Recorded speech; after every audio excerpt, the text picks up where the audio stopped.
তবুও দু একটা কথা বলতে হবে।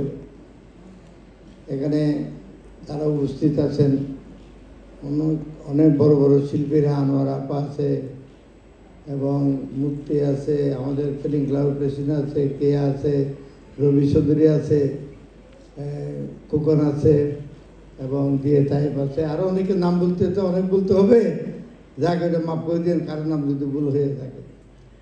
এদের 5ই আগস্টে যখন আমি শিবা সানুকে দেখি, আমার শিষ্য, যে খুব আন্দোলন করতেছে, আরেকজন আমার এই ভাই বলে গেল, এরা যে সাহসের পরিচয় দিয়েছে এইটাই মূল্যায়ন করা উচিত তাদেরকে। এখনও মূল্যায়ন করার সময় আর আইব না, ওরকম কেউ এরকম সাহসী পদক্ষেপ নেবে। ওনারা গান করছে শিবা সানু, আমি দেখছি, নিজে দেখছি, দূরে দূরে দাঁড়ায় দেখছি আর কি, কাছে তো আর যাই নাই।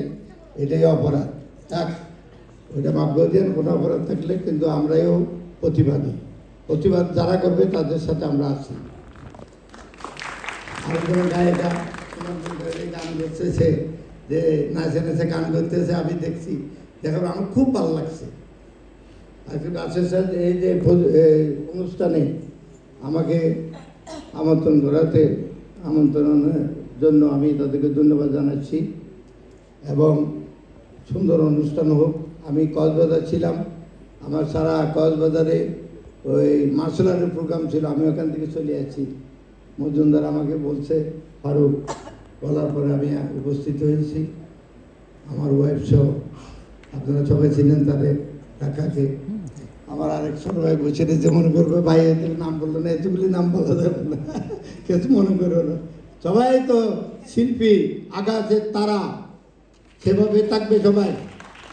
আজীবন আমরা প্রতিবাদ করে আছি, ইন্ডাস্ট্রিতে কোনো অনিয়মিত দিন নাই, এটা সামনে দেখছে, অনেকে দেখছে, আমরা সবসময় প্রতিবাদ করে আছি, আজীবনে প্রতিবাদ করবো কোনো অন্যায় করলে কেউ।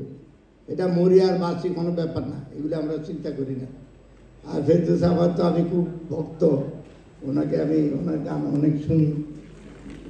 যাক, আজকে বক্তৃতা দেওয়ার দিন না, পুরস্কার কবে দিবেন জলদি দিয়ে দেন, আমরা বাসায় যাই।